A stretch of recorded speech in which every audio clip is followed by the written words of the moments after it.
You're watching Drakewing Gaming. Enjoy the video. Hey guys and gals, Never here from Drakewing Gaming. It's something Mount Twitter, the Gaming Drag. Today I'm coming back at you with the Let's Play episode of Minotaur Hotel. So let's go ahead and jump right back into it, shall we? Alarm chain, you are up, and let's go. Alrighty. Pretty, huh? Yes, it is nice. Now that this little diversion is resolved, Alexios, Asterion. Today Luke and I went down to the bedrock. That's where we found the kobolds. I hope you won't mind, but I looked over some of the contracts and documents stored there. What we found was... Yes, what you found is... Go on. Say it. Now you know the truth.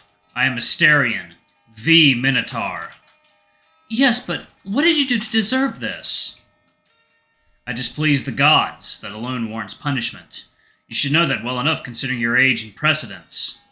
No, that's not even scratching the surface. There has to be more to the story. There are millions of mortals who went far beyond displeasing the gods. They worship, and I cannot believe any received a punishment so severe as yours. Was it murder? Cannibalism? That is the legend, after all, that you...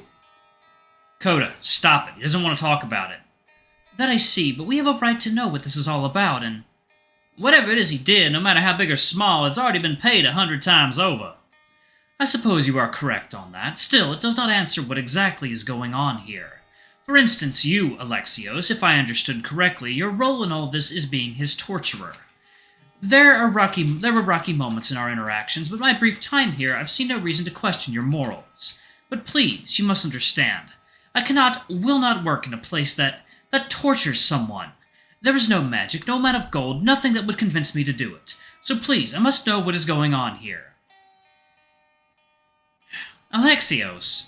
Look, I didn't want to bring it up tonight. I'm still freaked out and trying to get a hold of it, and I ain't sure just saying it like Coda did is what I'd do. But hell, I'm with him here. I've done my fair share of fucked up stuff in my life. I'm no saint, but that's all behind me now. I gotta know this whole labyrinth thing is, what this whole labyrinth thing is.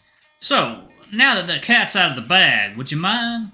You gather your thoughts. The night you received the deed to finding Asterion in the cold room and everything that came after. What an absurd story it is, and it's been less than 2 weeks since you arrived here.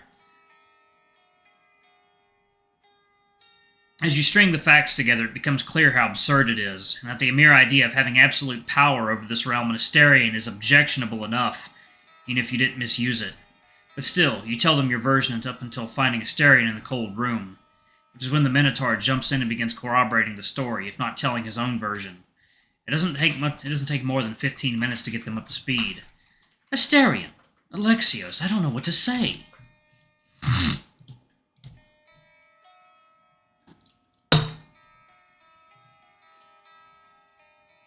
So that's why you looked different last night. Why didn't you tell us? The less people know, the more I can just live. Ignore it all and enjoy what I have. It is only because you went to the valley and saw what it holds that I am willing to speak. Regardless, that was a story I had no interest in ever sharing. Is there no way to set you free? There must be. If there was, I assume you'd have achieved it by now. Indeed, I am yet to see a hint of a way out. Luke turns back to his celestial maps, but gazes instead at his feet. Coda looks off to the road and runs a hand over his head. Runs a hand over his beard. Asterion draws a breath, holds it, and lets it out in a hoarse wheeze. Even the kobolds interrupted their roughhousing. Now they sit by a rock a few feet away and watch Asterion. None of them directs as much as a glance towards you, but their presence bears on you regardless. You are the boss, after all. If anyone has a legitimacy to speak and take the reins, it's you. The events from this afternoon are still fresh. That's a good start. Regardless of whether or not there's one, I can do my part. We were talking earlier about it today. For all intents and purposes, Asterion is my business partner. We work together, make decisions after consulting each other, even live under the same roof. Asterion said there's no way I can make that official here, and indeed, the labyrinth may have its contracts and laws. It may stop me from signing a document about it. But we don't need paperwork for this. The truth speaks for itself. If we all acknowledge the fact that Asterion and I are equal partners, if everyone knows it, then that's the truth. And you can make me accountable for it, right? And now that you know the truth about the valley, what will you do if I ever send Asterion out again? That's not right. We'd stop you. That's right. Even if you didn't outright restrain me, you could disobey me by, let's say, going on a strike. None of you have to trust me to do the right thing out of the goodness of my heart. You can stop or pressure me. And if we keep this up for long enough, for the decades I'll be the hotel's manager, then when the next one comes around, he won't have a choice either, will he? Everyone will expect Asterion to be treated as a partner. That's all they'll have ever known. All these restraints will pass on to him. People will demand it. We can't know for sure what the future holds, but this could be enough to keep you safe, Asterion. It might even be a deterrent against other people like Clement in the future. I'm not sure that will resolve all forms of future issues, but regardless, it sounds like a good idea. Yeah, it does sound good, but if someone wanted to do something fucked up, it wouldn't really stop them. I mean, even you, if you wanted to do something bad, you could still do it behind closed doors. Hell, if Coda and I aren't paying attention, you could still send Asterion out to the creepy valley. Asterion, is there a way we could use some of the hotel's magic to deal with this? Second, water time. Alright, guys and gals, and we are back. Sorry about that, I was just doing a little bit of a last-minute prep for Ferality tomorrow. It's going to be awesome. If y'all want to catch me there, my name is Narrykins. So if y'all want to pop on by and say hi to me at the con, I'll be there on VR chat. Anyway, alright, let's jump right back in. A little tired. Been a long day. Could there be something you could use?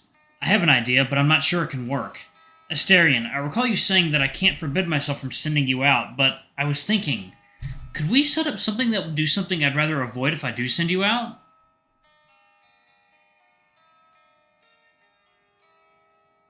A simple request, really. My condition is realized that an unpleasant consequence is triggered.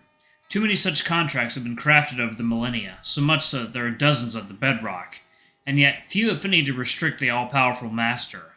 There is one contract he could use, one the Minotaur is well acquainted with. Yet his neck bristles, he grits his teeth and bites his tongue. What hubris to even consider putting a master through such infamy? Or a friend, for that matter. There's no way anyone would accept it. Alexios will refuse, but then at least the Minotaur will be able to breathe free of doubt. The charade will be over. There is something we can do, but I'm afraid you won't like it, my lord. I'm aware of an old contract that can create a pair of linked artifacts. It's been used a few times by lords past. What does it do? Are you sure this is what you want? Would you really go as far as restricting yourself to accomplish this? The contract creates two armbands, one in the form of a laurel wreath, one of the simple ring of lead. We establish clauses, the conditions which we wish to stop from ever coming true. Let's say we intend to stop you from ever sending me to the valley. Then you would don the lead ring. I would take the laurel wreath, and we sign the contract with 2 eyewitnesses. Then it would stop me from doing it? Strictly speaking, no. What it would do is inflict a punishment on you if it ever came true. What's the punishment? It would amputate your arm. Damn. That's quite a punishment. It is. The lead ring cannot be removed either, unless the contract is revoked with the consent of both parties and all eyewitnesses. But if you want to prove to me that you have no ill will, then this is your chance. I can get the contract now, tonight. I already know the terms I'd want. Okay, what do you have in mind? That I shall not be forced to coerce to go to the valley. That is all I want. If you are telling the truth, if you don't want to bring me harm and wish to realize the hotel's mission, then this condition should not be controversial. I have no business in the valley. For centuries before Clement, I never had a reason to go there, and no master saw a reason to either. This clause does not specify who forces or coerces me to go to the valley. Mind you, if this term is signed, then it will be in your best interest to protect me from anyone who would. I don't want you to be harmed either. You've been a good master, so you can expect me to defend you from any who would so much as try to force you. If what you said tonight is true, if you truly want me to make me your business partner, this is the one thing that will convince me once and for all.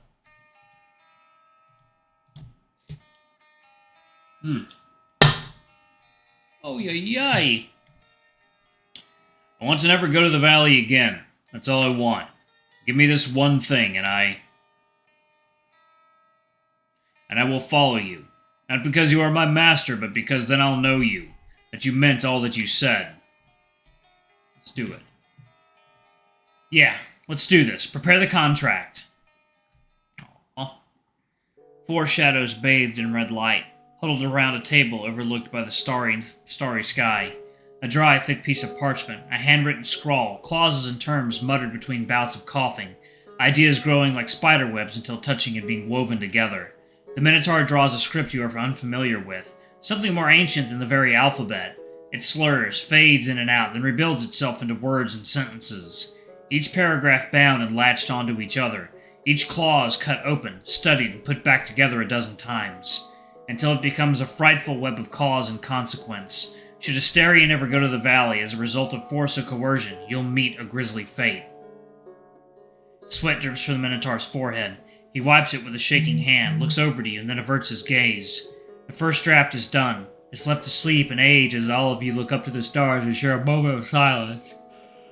Cutter rubs his temples as he strains to catch sentences amidst the red light. Luke looks to the stars, his concentration gone. The kobolds are folding a few pieces of paper.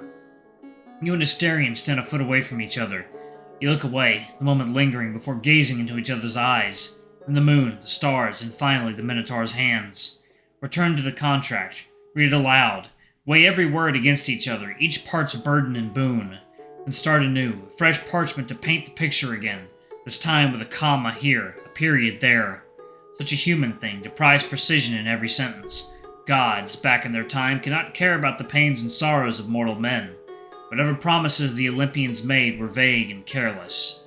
But humans have so much to lose and little to gain. Even this undying Minotaur, man in all but shape. But you, good master, what brought you to this ugly land, to this empty and abandoned hotel? There are dark and auspicious paths you could have wended, the ones of great glory, too.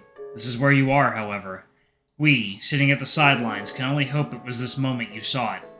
Ah, would it be excessive of us to assume you came here to undo the hybrid shackles? What an odd master you are.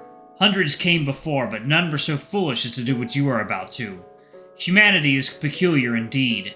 Forgive us if we wander, but the question gnaws. Did mankind change with the times, or are you perhaps a rare, fine specimen? Ah, the Minotaur stirs. It's time, our good lord. Alright, y'all, I'm actually gonna pause it right there. Thank y'all so much for watching. Don't forget to like, comment, subscribe. I am tired as hell, y'all. Alright, I will see y'all in the next video. Bye-bye!